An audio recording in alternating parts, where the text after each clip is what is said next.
Bienvenue dans Stéroïdes, le podcast qui fait l'exégèse des gros bras.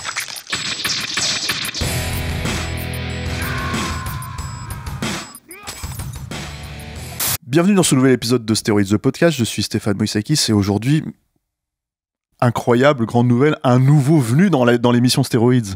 Salut Vincent. Salut Stéphane. Mon comparse Vincent Guignebert, comment ça va? Ils sont pas là les autres du coup, c'est Bah ça? non, tu vois, on t'a extrait de Sale temps pour un film pour te mettre dans Stéroïdes. Oh là, comment je suis stressé. C'est vrai? Ouais. Non, mais tout va bien se passer, t'inquiète pas, c'est simple.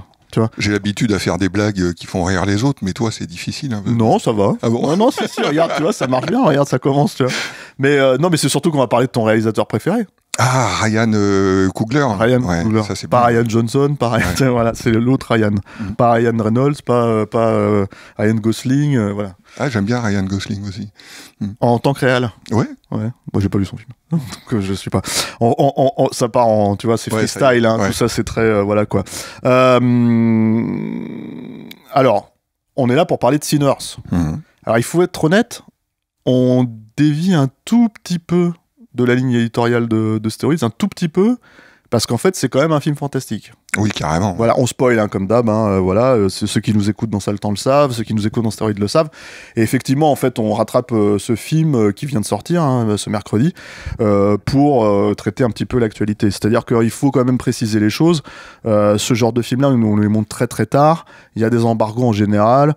On n'avait pas pu le voir à temps pour le Sale temps précédent, donc Oui, moi, voilà, j'en on le sors, rattrape. là. Voilà, Ouais. on le rattrape maintenant.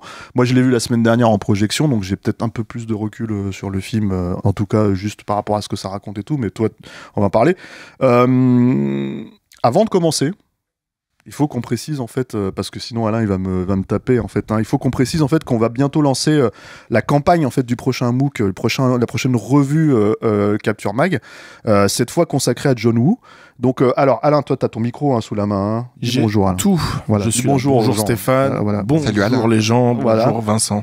La campagne c'est le 28 avril, c'est ça hein? Elle démarre le 28 avril jusqu'au 1er juin.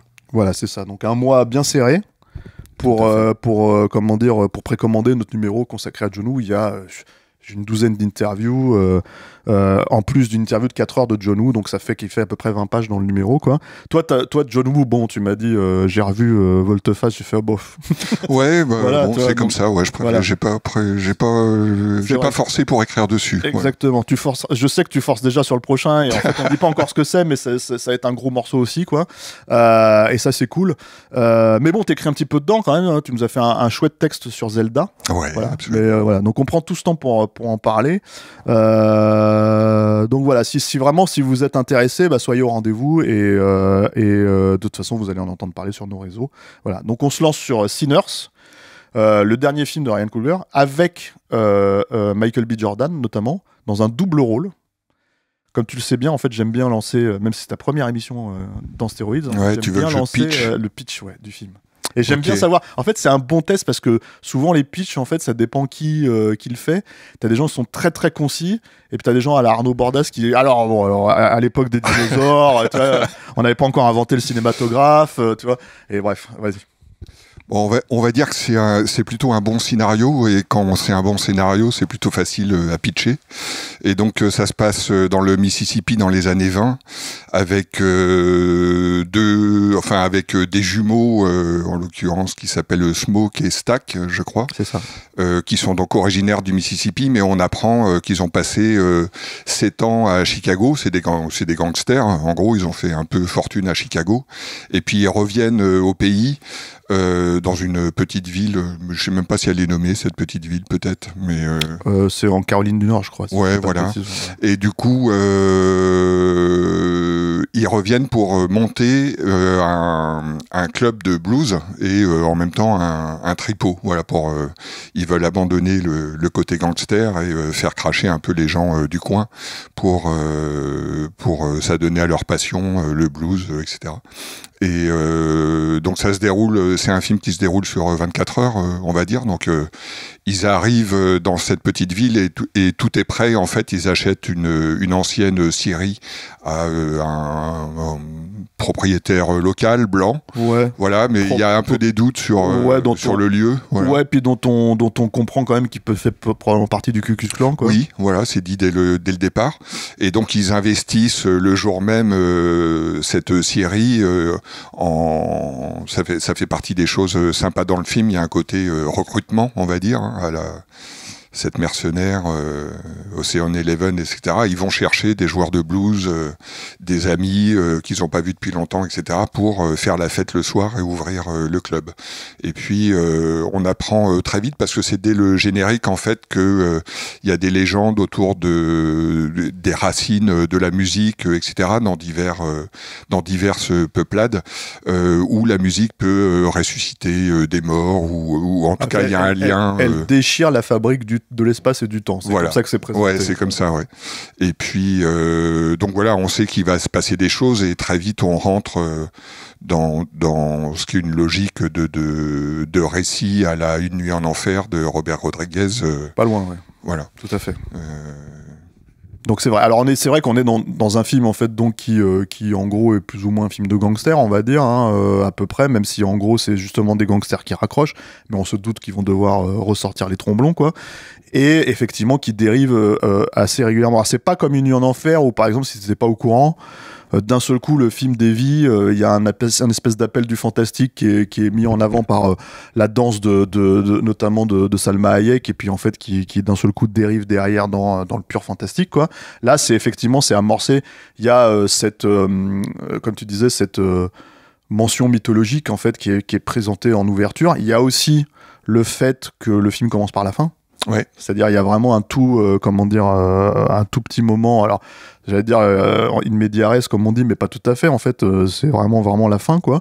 Et on comprend qu'il s'est passé quelque chose qu'ils viennent de passer une nuit en enfer, quoi. Enfin une nuit assez dure, quoi. En fait, il y a un personnage qui court au soleil vers une église pour rejoindre son père qui est pasteur, et c'est un personnage dont tout le corps est en train de fumer. Ouais, il est en donc sang. voilà, on sait déjà qu'il y a des éléments fantastiques dans le récit. Voilà, tout à fait, ouais. Contrairement à Une nuit en enfer. Ouais. Voilà, alors c'est évident, moi c'est marrant, je sais pas si Coogler en fait en parle en promotion, hein, de Nuit en enfer, mais c'est vraiment le truc qui revient le plus facilement. Toutefois après il y a je pense que c'est une construction différente. Alors moi le truc c'est que je suis pas un grand fan de Ryan Coogler. Toi, je crois que t'aimes bien. Moi, j'aime bien, mais je suis pas un grand fan non plus. Mais non, mais c'est-à-dire que ça fait partie. Pour moi, ça fait partie en fait de ces cinéastes en fait bon, je pense qu'ils ont ce problème en fait qui est un problème récurrent à Hollywood, hein, qui est comment est-ce que tu vas survivre en fait dans le système hollywoodien au moment où le système hollywoodien ne veut fonctionner que par des franchises, que par des des matériaux préexistants. Et lui, en fait, s'est fait connaître par un tout petit film à Sundance qui s'appelait Fruitvale Station, qui est tiré d'une histoire vraie. Que moi, j'ai trouvé c'est vraiment bidon. Enfin, je veux dire très très dans l'évitement de ce que ça raconte, quoi. C'est une histoire de bavure et justement d'une nuit avant la bavure. Voilà. Le truc, c'est qu'il est passé directement, il a réussi à convaincre Stallone, en fait, et il est passé directement sur Creed, où, bah, là, en fait, c'est une façon de se réapproprier tout le travail, en fait, qui a été fait pendant 30 ans, 35 ans par Stallone, pour, en fait, le raconter sous l'angle du fils de Creed, quoi. Moi, par exemple, ça fait partie des choses où, comme moi, j'ai un énorme attachement déjà à la franchise Rocky, enfin au film Rocky, à la saga. Mon premier problème, c'est que le fait que Stallone ne soit pas directement impliqué, que ça soit fait par un biais détourné, et en même temps, en essayant totalement de reprendre tous les éléments de la saga. Voilà, je trouve qu'il y a un problème de personnalité, en fait, si tu veux, dans ce film. Ce qui était déjà pour moi problématique dans Fruitvale Station devient carrément énorme, en fait, dans Creed, parce que je trouve que le gars, en fait, il s'impose pas, quoi. Ce film suivant, c'est Black Panther. Alors ça, pour moi, c'est une catastrophe ambulante, hein. Je sais que c'est un film, un des Marvel préférés et tout, mais pour moi, c'est un film dégueulasse visuellement, enfin, voilà, écrit en dépit du bon sens et tout, quoi. Mais ce qui est intéressant, et puis bon, il a fait la suite, On sait ce qui s'est passé avec la disparition de Chadwick Boseman. On recontextualise un peu parce que c'est vrai que dans Capture Mag, on n'a jamais vraiment parlé de ce gars-là, quoi.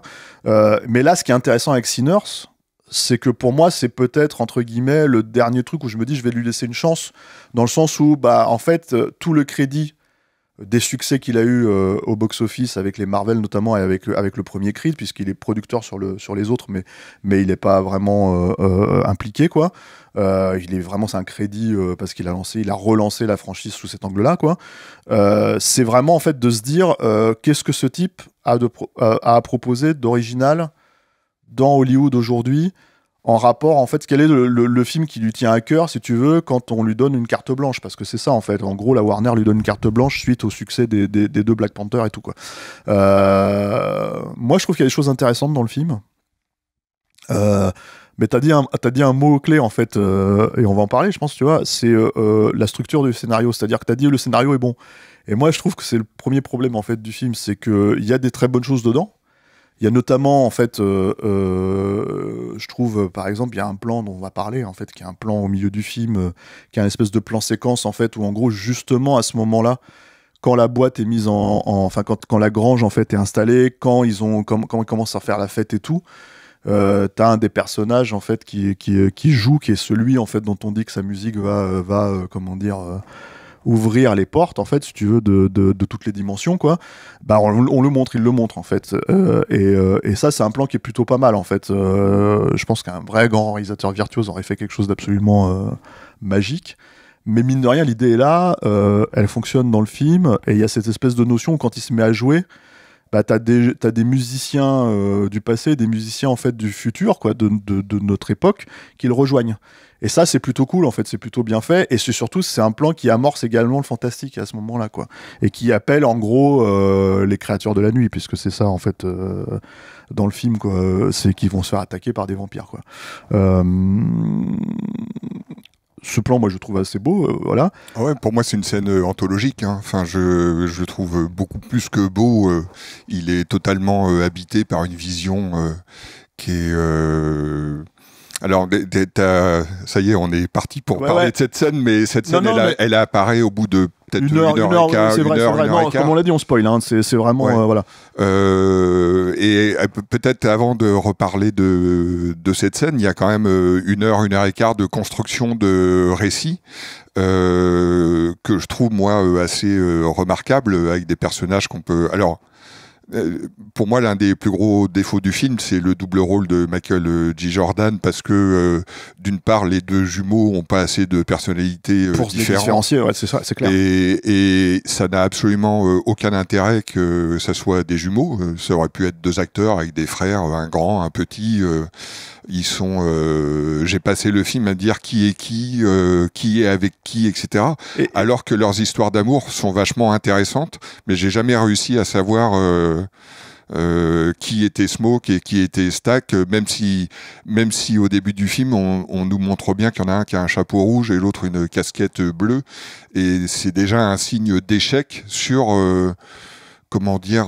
sur cette volonté de faire des jumeaux. Je sais pas pourquoi ce choix a été fait. C'est un gros défaut pour moi. Mais... En fait, c'est marrant parce que je sais pas ce que t'en penses, en fait, mais j'ai toujours vu ça, moi. C'est comme de la vanité d'acteur, en fait. C'est-à-dire que, en gros, dans le John Woo, c'est marrant, en fait, dans le numéro sur John Woo, en fait, les scénaristes, en fait, de Face Off en parlent, en fait, de Volte-Face en parlent, et ils racontent que dans le double rôle, en fait, de Sean Archer et Castor Troy, à un moment donné, il y a pas mal de comédiens qui ont été, et notamment, à la base, eux, l'avaient écrit pour Stallone et Schwarzenegger. Et en gros, ça s'est pas fait comme ça, évidemment, on le sait, puisque c'est Travolta et Nicolas Cage, mais en gros, Stallone, lui, voulait le faire, il voulait jouer les deux rôles.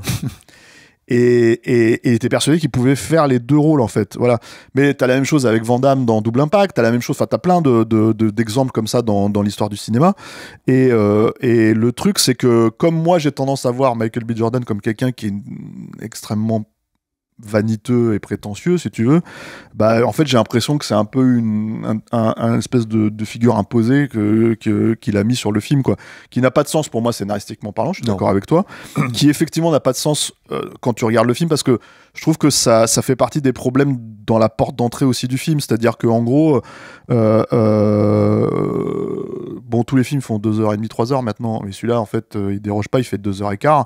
Je pense qu'il aurait largement pu être resserré sans problème, mais bien, hein, c'est-à-dire une bonne demi-heure bien tapée, et surtout resserré dans les enjeux aussi, je trouve. C'est-à-dire que, en gros, le fantastique à proprement parler, même si on l'a dit, il a été amorcé par des bribes. Finalement, il arrive, c'est la portion congrue du film, hein, vraiment, hein, pour moi. Hein, alors, je vais mettre un bémol sur ce que je dis aussi, c'est la portion congrue, mais pour moi, en fait, il donne les 2 ou 3 plus belles scènes du film. Donc, il est essentiel. C'est-à-dire que, voilà. Et on va revenir plus tard, dont le plan dont on a parlé.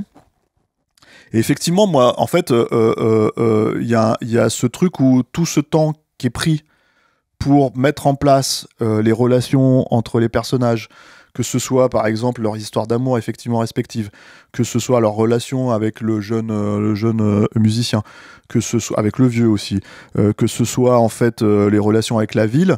Je pense que tout ça, ça aurait pu être plus resserré. Il y a un exemple, par exemple, oui, en fait, malgré pour tout, moi. tu t'en souviens, c'est-à-dire tu te souviens du couple d'asiatiques et de leur fille. Mais tu te souviens de leur fille, tu t'en souviens que pour une raison pour moi. C'est-à-dire qu'en fait, pour le coup, à un moment donné, quand elle est recitée à la fin du film comme un enjeu, tu t'en souviens juste parce qu'il fait un plan séquence en fait sur la gamine en fait qui passe d'une boutique à l'autre en fait dans la rue, au milieu de la rue quoi, et que les deux. Mais à part ça, je trouve que c'est ce que je dis. Oui, mais faire exister des seconds rôles comme ça, c'est vachement intéressant. Tu te souviens du joueur à l'harmonica, tu te souviens de la chérie hyper charnelle de Smoke ou de Stag, je sais plus. Il y a beaucoup de scènes de présentation de personnages comme ça qui sont vachement moi que je trouve très réussi, sensible, à la fois avec des choses parce qu'il faut dire que le film est très cru d'un point de vue sexuel. Il y a beaucoup de choses ouais, ça c'est pareil, ça fait partie des trucs un peu mais c'est marrant parce que vas-y, je te laisse terminer, mais ouais. Oui, mais c'est une volonté de faire ça, de faire quelque chose de très charnel, très humain, très animal, presque, qui est assez joli, je trouve. Donc, pour moi, l'erreur d'avoir choisi des jumeaux, en tout cas interprétés par le même acteur, ce qui fonctionne pas ni au début ni à la fin, je trouve. Enfin, en tout cas, ça n'apporte strictement rien. T'es plus un peu perdu parce qu'ils n'arrivent pas à gérer cet effet-là, d'une certaine manière, et complètement compensé par la multiplicité des seconds rôles qui sont vachement bien. Et c'est vrai que si tu compares à Une nuit en enfer, par exemple, une fois que Tarantino est tué dans le club, le film est terminé, quoi. C'est-à-dire les personnages sont nuls, il y a que Tarantino qui est vachement bien dans cette. Moi j'avais un attachement aussi quand même un petit peu à George Clooney, mais le problème en fait, pour moi Une nuit en enfer c'est un autre problème. Je pense qu'Une nuit en enfer il souffre du côté foutraque de Rodriguez et du côté allez on va balancer du gore et du Akimimio. Là je trouve que c'est différent. Je pense qu'il y a des velléités autorisantes. Je pense que le côté cru vient de là, hein. Après pour moi le côté cru je le trouve pas si cru que ça justement, mais je pense que parce que c'est une question d'époque, c'est-à-dire qu'à mon avis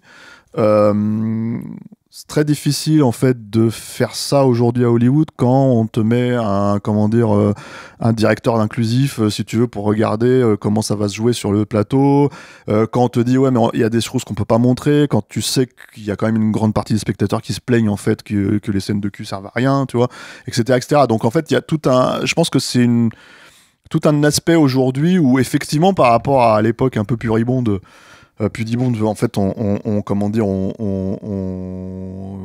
ça peut étonner. Moi, j'ai été très surpris par. Mais après, par je trouve que ça va finalement à une époque, les films de studio, et je parle pas des années 70, hein, je parle même juste dans les années 90, tu vois, ça pouvait aller un peu plus loin que ça. Ce que je veux dire, c'est que c'est pas Basic Instinct, tu vois, ou non plus, quoi. Non, mais il y a des choses qu'on voit dans ce film-là et qu'on voit pas dans Basic Instinct. C'est quand même, je sais pas, cracher de la salive dans la bouche de son amant, des choses comme ça. C'est dégueulasse. Non, mais après, on en pense ce qu'on en veut. Oui. Mais en tout cas, il y a un côté animal, avec une question des fluides, liés à la sexualité, etc., que tu vois pas ailleurs, quoi. C'est vraiment très étonnant. C'est aussi lié au mythe vampirique. Hein. Mais absolument. Voilà, ouais. Mais justement, ça crée quand même une cohérence dans le film, que la sexualité soit traitée de cette façon-là, quand on sait que justement la force érotique du mythe vampirique, quoi. C'est vachement intéressant, je trouve. Mais en tout cas, pour revenir juste en fait sur ma problématique en fait d'écriture, c'est que en réalité, c'est beaucoup de délayage en fait. C'est ça mon souci. C'est-à-dire que par exemple en fait, et puis il y a des choix qui sont étonnants, je trouve, dans la façon de structurer le récit, parce que par exemple, je sais que moi, je me suis vraiment dit, mais attends, comment ils vont monter une grange comme ça en fait en une soirée, faire un truc de fête et tout ça, etc., etc. Enfin, voilà. Et il le montre pas, sauf qu'il le montre trois plans à la fin du film, en fait, justement, alors que moi, ça m'a manqué. J'aurais aimé, justement, voir cette camaraderie à ce moment-là, tu vois, vraiment, plutôt que passer autant de temps, parce que, à un moment donné, je pense que c'est bien 40-45 minutes avant que comment dire, une fois qu'il a fini par réunir tout le gang et tout. Et du coup, je me dis, j'aurais bien aimé 20 minutes resserrées là-dessus, et en fait, les montrer, justement, monter la grange, en fait, un espèce d'aspect camarade. Et surtout, je pense qu'il aurait été très important dans le relationnel des personnages, dans l'action, j'entends, pour justement les scènes plus tard, en fait, où ils vont être attaqués. Et en fait, je suis entièrement d'accord, ouais. Voilà, et le problème, c'est que pour moi... Ce qui est construit très bien, moi, je trouve, ne débouche pas sur des enjeux très émouvants, etc., durant le climax, en fait. Voilà, et le truc, c'est que... ce qui est évident quand tu regardes le film. En fait, moi, ce que j'allais dire, c'est que on a parlé de Nuit en Enfer, et je pense qu'il y a une autre ombre assez importante en fait sur le film, hein, qui est Jordan Peele. Je pense que c'est assez évident en fait que ce film, en tout cas, il a été greenlighté par le studio en se disant, ok, en fait, c'est peut-être un film d'horreur à la Jordan Peele avec comment dire, des vraies revendications raciales, etc., thématiques. Et c'est le cas. Hein, je pense que c'est volontairement le cas. Et je pense qu'en fait, le vrai film qu'il voulait faire, je sais pas si t'es d'accord avec moi, hein, mais au-delà de la musique, tu vois, c'est dans la scène finale contre le Ku Klux Klan, quoi. C'est-à-dire qu'il y a ce moment en fait de comment dire, où les mecs débarquent en fait le lendemain matin, le Ku Klux Klan. Je m'avance dans le récit, mais en fait ils débarquent et en fait en gros t'as une scène de fusillade qui est, bon là pour le coup, une pure scène à l'astéroïde et tout, quoi, une pure scène d'action et tout, quoi. Et cette scène là pour le coup, moi je la trouve beaucoup plus incarnée que tout le reste du film, quoi, à part le plan encore une fois, et la fin dans le générique de fin, que je trouve très belle. Mais en fait, voilà, il y a c'est ces moments-là en fait où tu te dis, ok, c'est ça qu'il voulait raconter. Et je pense en fait que mon problème quand tu découvres le film, c'est que je me dis, ok, une fois que j'ai établi, ok, tu voulais parler de ça, je trouvais qu'il mettait trop de temps justement à y arriver. Sur tout le reste, c'était ça mon souci, quoi. Et après, il y a... Tu résumerais le film à un mec qui tue des membres du Ku Klux Klan? Non, je résumerais le film, en fait, si tu veux, moi, j'y vois plein d'autres choses. Non, mais en fait, les autres choses que je vois, c'est... vachement plus incarné que ça. Mais... La logique de la musique, même si je trouve que, justement, il la pousse pas jusqu'au bout. Je pense que ça aurait dû être un truc qui est vraiment, en fait, en filigrane sur tout le film, quoi, et pas qui revient une fois de temps en temps, tu vois. Pour moi, si tu veux... je sais que, si tu veux... en fait, la façon dont on consomme les films influe aussi en fait la façon dont les films sont faits derrière, et c'est d'autant plus vrai aujourd'hui qu'il y a 15 ou 20 ans en fait avec les réseaux sociaux, quoi. Et le truc en fait que je veux dire par rapport à ça, c'est que je sais que pour beaucoup de monde, pour une grande partie du spectateur, la notion de mettre des choses dans le générique de fin, c'est pas en fait, c'est presque aussi important que le reste en fait, si tu veux, ce qui pour moi est complètement en tout cas de là où je viens et de la façon dont j'ai grandi avec le cinéma, c'est contre-productif en fait. Et ce que je veux dire par là, c'est que à mon sens, la scène de fin à la Marvel, complètement balancée, sans aucun rapport avec la choucroute, ça a fait beaucoup de mal en fait à la narration au cinéma et la narration dans les gros films comme ça quoi. Et le truc c'est que bon lui il vient de cette école là je veux dire et puis le succès de ces films là lui donne raison quelque part, donc en fait qui je suis pour parler de ça, tu vois, c'est ça la logique. Mais malgré tout, tu vois, le truc c'est que pour moi une des plus belles scènes du film, c'est la scène qui se déroule dans le générique de fin. Ouais, c'est fabuleux. Ouais. Et cette scène, en fait, tu te dis, ok, donc en fait, moi, je me suis dit, tu veux raconter ça, tu veux parler de ça, mais pourquoi tu la mets dans le générique de fin? Je veux dire, mais là, en fait, fais une vraie scène, un vrai épilogue, prends ton temps, mais là, en fait, ça aurait pu être encore plus touchant, encore plus machin, etc., si t'étais pas déjà en train de dire, ah bah, le film est terminé, en fait, je vous ai raconté votre histoire, et au fait, j'ai oublié de vous dire, tu vois, et le truc, si tu veux, c'est que c'est étrange, en fait, je trouve, parce que je pense que dans le générique, je veux dire, la scène, elle est conséquente, hein. Elle dure plus que 3 plans à la Marvel, genre attention, le marteau de Thor, dans le prochain, il y sera, tu vois. C'est un peu plus conséquent, ça, tu vois. Mais malgré tout, en fait, moi, t'es déjà la veste sur le, sur le truc. Ouais, tu vois. mais moi, je le vois, comme tu l'as dit, je le vois autrement. Je le vois comme une réponse à ce qu'il a pu faire dans les films Marvel où on l'a vécu ensemble sur.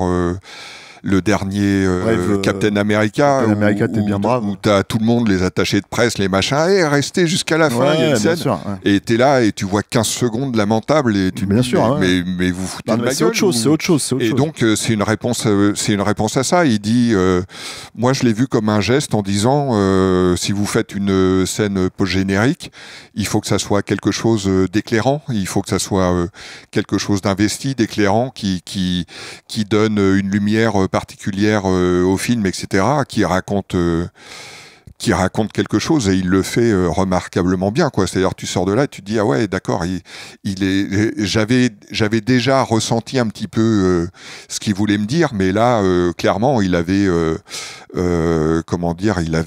la suite dans les idées, quoi. C'est-à-dire, il est allé très très loin dans ce qu'il voulait raconter sur la musique, sur la communauté, sur l'éternité, sur plein de choses comme ça. Je pense justement, en fait, mais bon, on va y revenir parce qu'en fait, je pense qu'il faut qu'on parle un tout petit peu de l'aspect fantastique du film, à mon sens, tu vois. Et je pense qu'il y a un truc qui est important là-dedans à traiter, quoi. Et parce que c'est quand même aussi notre truc, hein. On aime ça aussi normalement, tu vois. Et moi, je pense que c'est la partie pauvre vraiment du film. En fait, c'est vraiment la partie la plus. Je parle des vampires, tout ça. Et on va y revenir parce que je pense que cette scène finale, on va y revenir, on va en parler un peu. On laisse les gens, tu vois. Ceux qui l'ont pas vu en fait se demander quoi de quoi on parle exactement, mais le truc c'est que je pense que ça serait dommage de spoiler. Non mais je veux dire de pas avoir vu le film et d'écouter l'émission, quoi, parce que franchement oui, bien sûr, mais de toute façon je pense que en plus on est en train de si c'est ça, à mon sens, en tout cas de mon point de vue à moi, on est en train de littéralement saboter, en fait, si tu veux, les vrais éléments importants du film, et en fait, qui, moi, je trouve, auraient pu ressortir un peu mieux dans la construction, dans la structure et tout ça.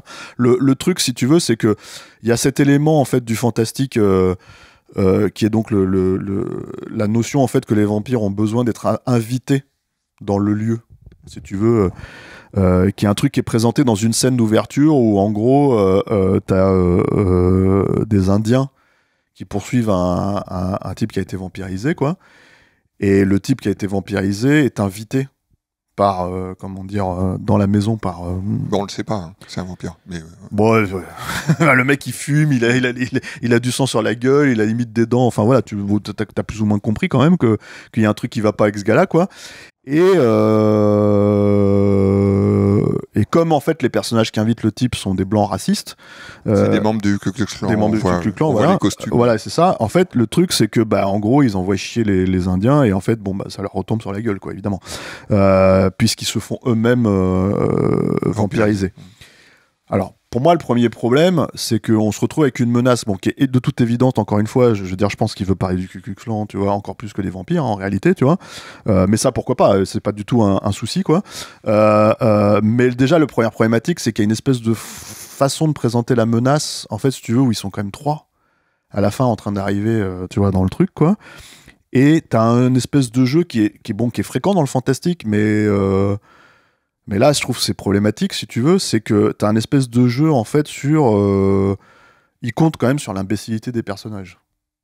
Et il y a un peu de ça, en fait, je trouve, à un moment donné. C'est-à-dire que... Sur est-ce que tu vas rentrer ou pas, est-ce que je vais t'inviter ou pas. Et pas seulement, en fait. C'est-à-dire que même, en fait, le fait que, tu te dis, t'as quand même 3 gars, en fait, en face qui ont l'air pas très nets, tu vois. L'affaire, elle est entendue. C'est non, vous restez dehors, hein, on vote pas de vous. En fait, c'est une salle pour les Noirs. tu vois. Non, c'est pas ça. Hein. Ah si, t'as même la questionnement en fait où les mecs lui disent mais attendez, elle est blanche, comment ça se fait qu'elle rentre? Ouais, mais elle fait partie de la famille. Hein, mais bon, il y a aussi des asiatiques dedans, etc. Justement, c'est un film qui parle des communautés. Oui. C'est vrai, tu as raison, c'est vrai. Même si c'est deux personnages sur le reste, mais le truc en fait, si tu veux, et encore une fois, je trouve qu'ils sont traités pareil, un peu en, tu vois, voilà quoi. Mais le truc, c'est justement, je trouve qu'ils sont pas si incarnés que ça en fait. Ces persos, ils sont, tu vois, et je pense qu'ils sont un peu bazardés quoi. Mais le truc en fait, si tu veux, c'est que mais tu as raison, c'est vrai, ils sont là. Le truc, c'est que par contre, non, je parlais pas de ça, je parlais déjà de la nana qui sort, la compagne de Stack ou de Smoke, je sais plus lequel, effectivement, parce que c'est vrai qu'on se perd un peu là-dedans. Elle sort et elle se met à leur parler et elle se fait avoir comme une bleue. Bon, ça c'est le premier point, mais c'est surtout, il pète la règle du fantastique. Il manque une scène là d'un moment donné, c'est qu'elle re-rentre sans problème dans le truc. C'est-à-dire qu'il y a tout, on t'a présenté tout le truc et c'est d'ailleurs, ça revient derrière dans la scène d'après où ils demandent à être invités, ils sont très insistants. C'est même, en fait, ils sont lourds, on dirait des témoins de Jéhovah. T'as envie de leur dire, non mais oh les gars, c'est bon, laissez tomber, quoi, tu vois. Et en fait, personne veut les inviter. Mais elle, qui a été vampirisée, qui fout le bordel à l'intérieur, puisqu'elle couche avec son amant et elle le bute, hein, on spoil, encore une fois. Je veux dire, elle n'a pas été invitée, elle est re-rentrée sans problème. Et en fait, c'est réglé. Ou un truc comme ça. C'est réglé, en fait, ça passe. Des fois, c'est juste une réponse. Hein, alors, moi, je vais dire que... Moi, j'ai l'impression qu'il manque un truc. Peut-être les gens dans les commentaires nous diront ce qu'on a peut-être raté, toi et moi. Mais en tout cas, pour moi, il y a un moment donné où je me suis dit, mais alors c'est bon, la règle, elle est pétée. Et en fait, non, elle revient. Et en fait, donc, qu'est-ce qui la rend... Je suis pas sûr que la règle soit pétée. Par contre... moi, c'est la partie du film elle commence bien, je trouve. Il faut dire que pendant 30-40 minutes, hein, après, c'est assez long. En fait, le film s'écroule un peu dans une succession de scènes où les gens se parlent sur le seuil d'une porte pour savoir... Est-ce que des vampires veulent rentrer, ils ont besoin d'être invités et les autres lui disent non. Et cette scène, elle est répétée au moins 3 ou 4 fois.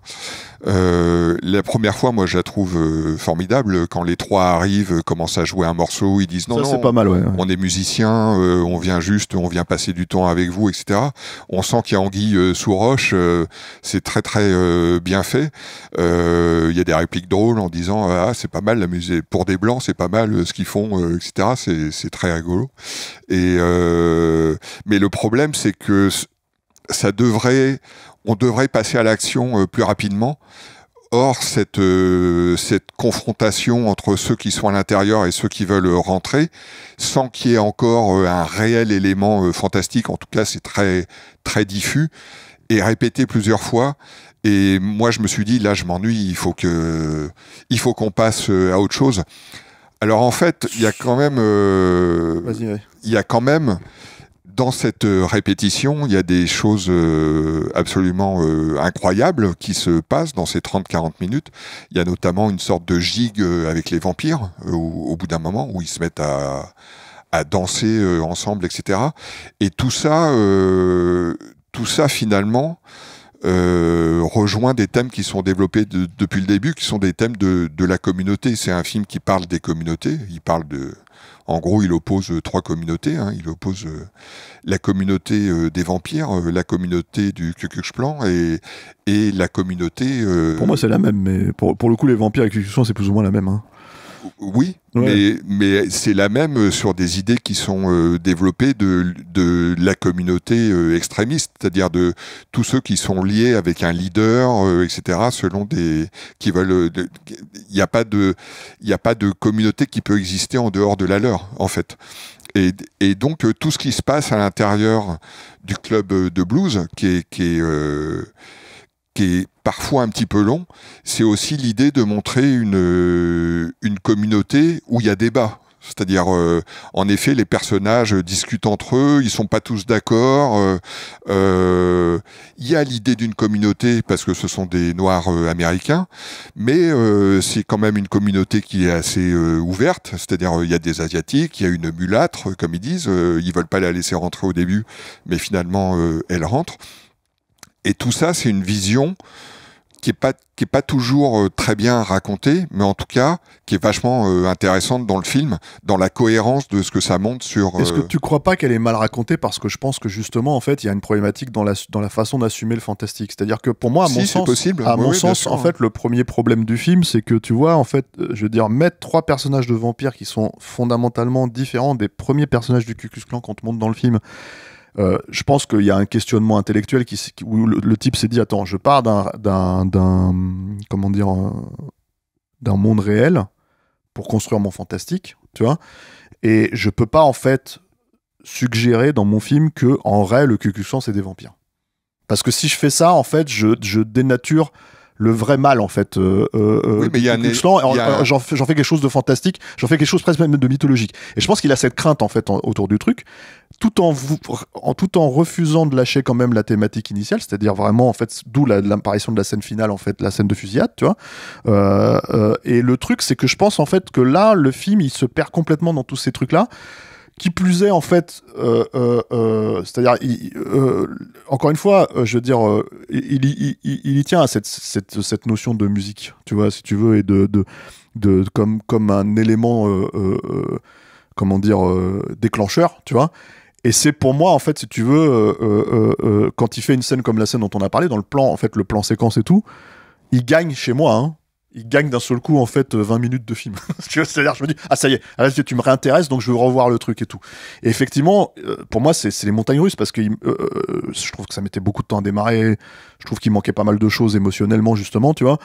Là cette scène arrive, je me dis ok là je suis dedans, c'est bon, j'y crois, on y va, tu vois. Moi ça m'a mis les poils cette scène quand même. Bah en fait ça m'aurait mis les poils si c'était un peu plus ramassé pour moi, c'est vrai. Mais le truc si tu veux c'est que en fait je le trouve pas mal la scène, encore une fois elle est remarquable. Tu vois, je la remarque, ça c'est clair, tu vois. Mais après, tu redescends parce que, par exemple, dans la gestion du fantastique, ce que je voulais dire dans la gestion des règles, dans la gestion de tout ça, bon, il mélange un. Après, tu peux mélanger, mais tout le doute en fait entre qui est vampirisé, qui ne l'est pas, par rapport à ton conjoint, par rapport à qui t'as connu, tout ça, etc., etc. C'est d'un manque de finesse absolument remarquable. Et le truc, c'est que c'est d'autant pas terrible que c'est vraiment, tu sais, les mecs sont comme ça, rejoins-moi, tu vois, en fait, dans mon bien-être, tu vois, et là, tu fais, mais tu prends vraiment les gens pour des cons, en fait. Pas le réalisateur, hein, je pense les personnages, tu vois, je veux dire. Mais c'est fait avec un. En fait, c'est ce moment-là où en fait le film il est borderline série Z, tu vois, et ce qui était le cas du Nuit en Enfer, hein, c'est pas la question, tu vois. Puis bon, mais par contre c'est un bisseux qui s'assume à peu près, tu vois. Rodriguez, moi j'aime pas ce qu'il fait, mais c'est son credo en fait depuis toujours. Moi je trouve que c'est une excuse pour afficher son manque de talent, mais voilà. Mais le truc c'est que là, ce film-là. La distinction entre les deux, c'est qu'il se veut élever le matériau, il se veut être... je sais pas s'il utiliserait le terme des elevated horror comme on l'utilise ces derniers temps, qui pour moi est un peu de la flûte, hein, mais je pense que lui, il se verrait bien là-dedans, en fait, si tu veux. Et le truc, c'est que là-dessus, mais alors il se plante complet, et ça fait partie pour moi de ce tronçon-là. Ouais, si tu veux, il y a la scène de la gigue effectivement à l'extérieur, mais bon, moi je la trouve pas plus que, tu vois, pour le coup, moi, je trouve qu'elle est moins intéressante que la scène justement du plan séquence, tu vois. Elle raconte quelque chose justement sur les. Oui. Elle montre justement une autre communauté, parce que tu dis que il assume pas de montrer que le Ku Klux Klan c'est les vampires, mais le film raconte pas ça en fait, parce que les vampires vont vampiriser les membres, enfin le vampire initial bien sûr, va vampiriser les membres du Ku Klux Klan pour éviter que les membres du Ku Klux Klan tuent toute la communauté du club de blues. Donc il y a une... Ouais, mais ça c'est pareil, c'est hyper étrange comme logique. Mais alors c'est un effet de scénario un peu étonnant, mais ça lui permet quand même de montrer des communautés différentes, c'est-à-dire une communauté raciale, raciste, qui est le Ku Klux Klan, c'est-à-dire on n'est que des blancs et on veut tuer les noirs, mais ça lui permet de montrer également une communauté de vampires qui est où pour le coup là toutes les couleurs sont mélangées. Les vampires ils font pas de différence entre les âges, les sexes, les couleurs, etc. Et donc avec une envie de fusionner, de créer une sorte d'être unique, hein, donc c'est presque géniste ou enfin voilà, toi. En fait, t'as l'impression que c'est un truc de body snatcher, alors qu'en fait c'est ça qui est un peu étonnant, c'est qu'il mélange un peu toutes les mythologies. Et mais c'est intéressant, je trouve. Oui, mais cette gig, cette gig, elle est à la fois très belle et effrayante parce qu'ils sont tous portés vers un absolu. Ils veulent absorber complètement le monde. Là où comment toutes les scènes musicales à l'intérieur sont plutôt dans un sens de partage donc c'est assez joli comme idée. En effet, d'un pur point de vue de fantastique, t'as pas ta dose comme dans le vampire de Carpenter ou un truc comme ça. C'est-à-dire au moment où ça commence à cartonner avec des pieux, avec des trucs comme ça, tu fais oui bof. Moi, ça fait partie des trucs où je me dis qu'en vrai le film, puisque pour moi je trouve que c'est vraiment la portion congrue, c'est-à-dire sur un film de 2h15, on va dire que c'est 25 minutes réellement, tu vois, vers la fin, tu vois. Et je trouve qu'en fait, si tu veux, le film avait clairement besoin du fantastique et de la mythologie. Je pense que ça aurait dû être mieux infusé dans le truc. Carrément, ouais. Mais en fait, du coup, ma frustration, elle est pas dans l'idée que j'ai pas ma dose de fantastique, et dans l'idée que j'en avais pas besoin en fait de ça. J'avais pas besoin des vampires, j'avais pas besoin d'un truc. Mais après, c'est le problème de tous ces films récents, en fait, si tu veux, de fantastique. J'ai le même problème avec Jordan Peele par moment, c'est-à-dire j'ai le même problème avec les règles, en fait, que le mec va mettre en place, qui va déstructurer, parce qu'à un moment donné, dans le récit, il se dit, hop, j'ai besoin d'un truc, là. Et en fait, le problème, si tu veux, c'est que nous, on vient de ça, on aime ça, en fait. En plus, moi, j'ai tendance à considérer que le fantastique, c'est quand même là où c'est un genre majeur, contrairement à ce qu'à une époque beaucoup de gens pouvaient penser, c'est que en fait il prend le pas sur le reste. C'est-à-dire que en fait à partir du moment où tu fais du fantastique, comme c'est quelque chose qui n'est pas réel, il prend le pas sur ton récit. Il prend le pas. Et du coup si tu fais un polar et que c'est fantastique, c'est un film fantastique. Si tu fais, tu vois, et si tu dois recommander à quelqu'un, si tu veux voir un bon polar, tu lui recommanderas pas ce polar puisqu'il est fantastique. Tu vois, c'est ça toute la distinction, quoi. C'est là où je veux en venir. Et je pense en fait que du coup l'erreur du film, c'est de faire vraiment ça et de le rater complètement, et du coup de te dire en plus, finalement en fait à on trois a vu éléments. Des plus gros ratages que ça, hein, quand même. Moi c'est un ratage à ce niveau-là, et je ressors avec vraiment en fait avec un comment dire. Alors je vais être honnête, hein, je rentrais pas, mais moi j'essaye d'oublier le passif du gars en fait. Voilà, c'est quand le film me le rappelle en fait que d'un seul coup je me dis ah oui, c'est le mec qui a fait Black Panther, tu vois. Mais le truc, si tu veux, c'est que voilà, donc du coup je peux pas dire que j'étais rentré en étant dithyrambique à l'idée de voir le film, quoi. Mais pour autant en fait j'étais vraiment intrigué parce que encore une fois c'est son seul film, je crois, hein, si je dis pas de bêtises, où il part de zéro, quoi. C'est-à-dire il part vraiment de comment dire, il a des influences, mais il part en fait c'est d'un récit, ouais, c'est un scénario original, blanche, quoi. Voilà, c'est ça. Quel film hollywoodien, quel gros projet hollywoodien offre des trucs comme ça aujourd'hui? C'est peu, très étonnant. Alors peut-être, mais c'est sûr que surtout je vais pas te dire le contraire vu les boosts qu'on se tape avec ça le temps pour un film. Mais pour autant, voilà, en fait, je veux dire, je trouve qu'il y a beaucoup d'erreurs en fait dans le film qui font que moi émotionnellement j'ai du mal à voilà. Mais je retiens à la fin en fait cette thématique que je pense qu'aurait dû être mieux intégrée, que ce soit dans le plan séquence dont on a parlé, qui est sur la musique en fait, sur encore une fois la musique comme déclencheur en fait comme ouverture vers d'autres dimensions, quoi. On va dire ça comme ça, parce que en fait t'as ce plan effectivement, et t'as cet épilogue qui donc pour moi malheureusement est dans le générique de fin, parce que pour moi en fait, sans même parler de Marvel, j'ai le même problème avec le reboot de La Planète des Singes, où d'un seul coup en fait, si tu veux, t'as les singes, c'est des petits hooligans là, qui balancent des comment t'appelles ça, des briques sur les bagnoles à la fin de La Planète des Singes, le remake de 2011, enfin le reboot de 2011, quoi. Origine. Et finalement en fait, la fin du monde, elle est racontée dans le générique de fin, tu vois, en 2 minutes 30 avec une carte et tout, et tu fais, mais, enfin, les gars, c'est un enjeu majeur, ça. Racontez pas ça entre la poire et le fromage, quoi. Tu vois, il fallait en parler avant, quoi. Et là, c'est un peu le même problème. C'est-à-dire qu'en fait, ce truc, je me dis, c'est une très belle scène. Je pense qu'en fait, il aurait pu l'infuser vraiment et en faire quelque chose d'encore plus fort, tu vois, si vraiment, en fait, tout ça était intégré dans le fil de... Il veut raconter trop de choses pour moi, en fait, dans ce film. Il prend trop de temps sur certains trucs et pas assez sur d'autres. Et en fait, du coup, cette scène qui est, encore une fois, étonnante, donc pour le coup, elle a ce mérite-là. Pour moi, c'est ça qui aussi la rend remarquable, en fait, c'est que tu te dis putain, qu'est-ce qu'elle fout là cette scène et tout, tu vois. Elle est étonnante, elle assume totalement en fait la thématique, elle assume totalement en fait le truc qui est mis en germe en fait dans le générique d'ouverture et elle change le personnage principal du film également. Elle change. Alors, pour toi, le personnage principal, c'est le musicien ou ouais, c'est pour toi, c'est voilà. Bah moi, tu vois, ça fait partie justement des problématiques du film, c'est qu'en fait, on peut considérer que c'est le personnage principal parce que peut-être c'est celui qu'on voit en premier. Mais moi, Michael B. Jordan, il ne laisse pas être le personnage principal, c'est tout le problème, tu vois. Et en fait, mais finalement, le réalisateur et le scénariste... qui est Michael B. Jordan aussi, je crois. Hein. Je crois qu'il est dessus, non? Il n'est pas en scénario. En tout cas, je crois à l'idée d'origine. Enfin, ils sont à l'impulsion du truc, mais... Le scénariste, c'est Ryan Coogler. C'est que Ryan Coogler. Ouais. Ok, merci. Merci à la Messie, la voix de la raison. Tu vois, voilà. La voix d'IMDb. Mais ouais, il y a ce truc où oui, ça change lui, mais ça change même un peu Michael B. Jordan en vrai. Hein. Ouais. C'est-à-dire, il y a un peu de ce truc-là et les deux personnages d'ailleurs en fait et la façon dont ils vivent finalement une forme d'éternité. C'est pas souvent de voir un twist qui tout à coup te fait revisiter le film d'une manière un peu à la fois qui va exactement dans le sens du film mais qui te le fait revisiter. Mais c'est marrant parce que moi je le prends pas comme un twist. Ah ouais? Non, je le prends vraiment comme un épilogue en fait si tu veux de ce que je voulais vous raconter, c'était ça. Mais je le fais dans une enveloppe en fait de films populaires. Pas de problème, hein. Moi j'ai pas de problème avec ça encore une fois, au contraire.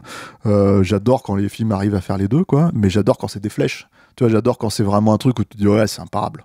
Tu vois, et là c'est pas imparable du tout en fait. C'est ça mon problème, c'est qu'il y a plein de moments qui sont pas voilà. imparables. Mais je concède que comment dire, à mon avis, hein, c'est son film le plus intéressant. C'est-à-dire que vraiment, je pense en fait, comment dire que je pense qu'il est caviardé de problèmes. Je pense que la surpète de Michael B. Jordan c'en est un par exemple, tu vois, je pense vraiment que c'est un problème quoi. Je pense que le film n'aurait pas pu se monter sans lui, hein. Et en même temps, je pense qu'il aurait mieux fait de se monter sans lui.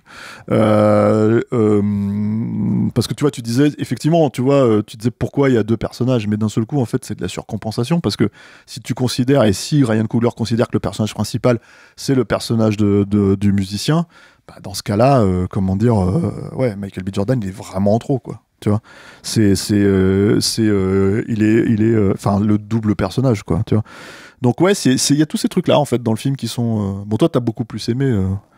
Bah oui, en plus, je trouve. Enfin, non, mais je suis d'accord sur les défauts, hein, notamment sur le fantastique et comment dire, cette espèce de creux là pendant une demi-heure. Où moi j'ai décroché un petit peu, quoi. J'avais envie que ça avance, et puis finalement quand ça avance, les scènes d'action avec les vampires, bon, ça m'a pas énormément intéressé, quoi. Ouais.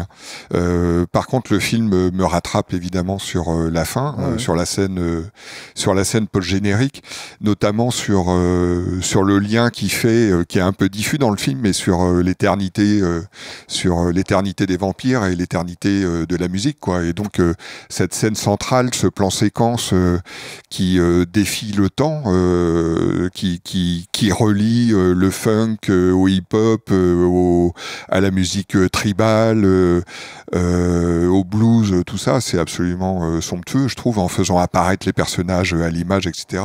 C'est d'un... Ouais, il y a un moment, je me suis dit, mais c'est génial d'avoir fait ça, quoi. C'est incroyable, c'est incroyablement culotté de... Surtout dans un film comme ça. Surtout dans un film comme ça, c'est hallucinant. Et le fait que ça marche autant, ça veut dire que c'est totalement habité justement par cette idée. Le film a une bande-son incroyable, hein, quand on aime la musique, enfin la musique noire des origines, etc. C'est génial, ça joue du blues sans arrêt, etc. Les morceaux sont superbes. Et du coup que le film se termine dans un club de jazz avec un personnage qui a vécu, t'as l'impression qu'il a vécu l'éternité, mais avec des vampires où eux, on sait qu'ils représentent l'éternité, ils sont toujours jeunes, et avec cette musique qui est éternelle également. Quand t'écoutes de la musique, tu t'écoutes de la musique de ta jeunesse, etc., quoi. Enfin, moi, c'est des trucs que je fais. J'aime autant la nouveauté que... Ouais. Et donc qu'il y a un attachement très très fort à ce que peut représenter la musique culturellement et même dans l'histoire de l'humanité, dans les communautés, etc. Et ouais, c'est sortir de la salle avec cette impression-là, avec ce message qui te fait passer. Alors parfois, justement, dans le film de genre, de manière très maladroite, dans la dernière partie, mais moi, j'avoue que j'ai un peu oublié mes réserves quand je suis sorti de la salle, quoi. Je me suis dit, ouais, allez-y, quoi. Enfin, tu vois, c'est plutôt que lancer Electric Sled sur ah oui, Netflix. Bah, ça j'ai pas vu, mais non, mais ouais. voilà. Mais c'est-à-dire que tellement au-dessus de la plupart des propositions de gros films qu'on a qu'il faut pas s'arrêter à des imperfections, même si elles sont majeures dans le film, je suis bien d'accord. Mais le film est très généreux, quoi. Il a beaucoup de choses à offrir, quoi. J'allais faire mon Eric Vogel, mais je vais te laisser le mot de la fin. Parce que le truc, non mais c'est vrai, parce que le truc c'est que tu t'es ennuyé, c'est ça? Moi je me suis ennuyé une demi-heure, quoi, mais plus moi, mais trop pour oublier mes réserves. Mais le truc, si tu veux, c'est que disons que voilà, effectivement, j'ai envie de dire, les scènes dont on parle, en tout cas moi celles qui m'ont plu, elles valent le coup d'être vues. Voilà, je trouve que c'est finalement trop peu pour ce que ça raconte, malheureusement, tu vois. Mais il y a tellement de films qui racontent rien. Oui, complètement. Mais il y a tellement de films qui racontent rien que celui-là il raconte mal. Mais à mon sens, mais voilà, c'est malgré tout, il y a quand même des scènes de cinéma dedans. Donc c'est ça qui comment dire, c'est là où en fait, oui, je t'ai pas laissé le mot de la fin en vrai. Mais en fait, si on est d'accord, c'est super. Ouais, c'est incroyable. Ryan Coogler, tu vois, John Carpenter, même combat, tu vois, c'est voilà quoi. Donc c'est le mot de la fin, c'est que c'est super. C'est ça que tu veux dire, voilà, c'est ça. Bon, non, faut y aller. Voilà. Il y a des moments, ça va être intéressant. Il y a des moments super. Ça va être intéressant de voir en fait comment si ça marche, notamment aux États-Unis. En France, je sais pas trop si ça va prendre quoi. Je sais pas si. Enfin, c'est tout le problème en fait aujourd'hui aux États-Unis, c'est que dans le cinéma américain, c'est qu'il n'y a plus vraiment de star power. Je veux dire, les mecs, il y a des films qui se montent sur des vedettes comme Michael B. Jordan, mais est-ce vraiment une star à proprement parler, tel qu'on pouvait l'entendre à une certaine époque, c'est pas Tom Cruise. Ouais, ça serait intéressant de voir. Mais même Tom Cruise, c'est plus vraiment Tom Cruise aujourd'hui, parce que c'est Tom Cruise quand il fait que des films d'action. Tom Cruise, avant, il faisait plein d'autres trucs, tu vois. Là, maintenant, il fait Mission Impossible et Top Gun, quoi. Donc, lui aussi, il est un peu coincé dans un état où, en fait, en gros, s'il veut faire des films à 300 patates, c'est ces films-là, quoi. Donc, j'aimerais bien que ça marche, pour ça serait intéressant, en tout cas. Il pourrait y avoir une place pour ce genre de proposition, ça nous ferait du bien à tous, quoi. Ouais. Peu importe, j'ai envie de dire, peu importe le niveau de réussite, tu préfères voir un film raté qui propose ce genre de choses que... Ouais, ce qui est intéressant aussi, c'est de se dire que, en fait, ce qui est marrant, c'est que la plupart des gens ne savent pas vraiment que c'est un film fantastique, en fait. C'est ça qui est, dans la façon dont il est vendu, c'est suggéré, mais pas tout à fait, assumé.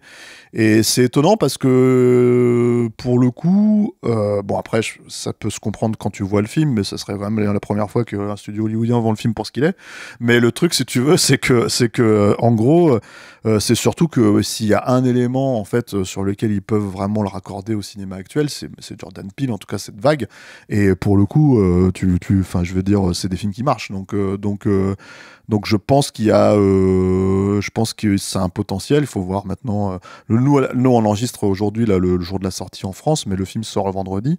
Vous voyez l'émission vendredi. Voilà, ça va être intéressant. Voilà, de voir en fait ce week-end comment ça va fonctionner aux États-Unis face à Minecraft. Donc voilà. Donc on en est là quoi. Très bien, merci Vincent. Merci Stéphane. Voilà, merci à Alain, merci à Jocanté à la technique. Merci aux tipeurs, merci à ceux qui nous suivent en fait depuis toujours et qui nous soutiennent. Comme on vous l'a dit, on lance la campagne du John Woo pour un bon mois bien tapé sur Tipeee justement, à partir du 28 avril jusqu'au 1er juin. Je sais pas si je dirais que c'est notre numéro le plus ambitieux au sens où il y a quand même eu le très gros MOOC anniversaire aussi où il y a pas mal de grands noms quoi, mais c'est vrai que là on a vraiment fait un gros tour de la question sur John Woo et moi j'en suis en tout cas assez fier, voilà, donc Si vous êtes intéressé par cinéaste, c'est par là que ça se passe. Et puis, on peut dire que c'est le dossier cinéaste le plus complet. J'aimerais te dire ça. Mais je suis modeste. Alors je le dis à ta place. Voilà, tu vois. Je le dis pour toi. Mais il y a peut-être, on va dire, et ça a été plus difficile d'aller chercher des gens de la période de Hong Kong. Là, ça a été un peu, on la traite, on en parle beaucoup. T'as pas raconté encore à l'antenne de quoi? Ce qui s'est passé avec John Woo. C'est-à-dire que j'ai eu 4 heures d'interview avec lui. Oui, mais c'est surtout que tu as eu 2 heures et que c'était fini et que c'est lui qui t'a dit si, faut continuer. Ah oui, non, c'est-à-dire qu'en fait, au début, moi, je pensais que j'avais 45 minutes. Il t'a kiffé, en fait? Je sais pas. Bah. Tu vois. Non, mais je pense qu'il a surtout... mais il faut le dire, il est modeste, Stéphane. Non, mais il s'est peut-être dit surtout, mais en fait, on est arrivé qu'à une balle dans la tête, là. J'ai tout un tas de films derrière, il faudrait peut-être qu'on en parle, tu vois. Donc, je pense qu'il a bien vu. Mais il avait envie d'en parler avec toi. Hein. Je pense qu'il avait envie d'en parler parce que c'est vrai qu'en tout cas, il s'est manifesté très rapidement derrière et tout. Et moi qui avais raté en fait l'occasion de l'avoir, j'en parle dans le numéro, en fait, qui avait raté l'occasion de l'avoir en interview auparavant. Voilà, je me suis bien rattrapé, j'ai fait comme Michael B. Jordan, j'ai surcompensé, tu vois. Et voilà, quoi, je me suis dédoublé pour arriver à finir ce numéro, quoi. Bravo. Voilà, merci à tous et puis bon à bientôt. Du coup, voilà, vous m'avez mis un peu, je suis. Il se fait tout petit. Voilà. Allez voir Sinners comme le dirait Vincent, quoi. Voilà. À bientôt.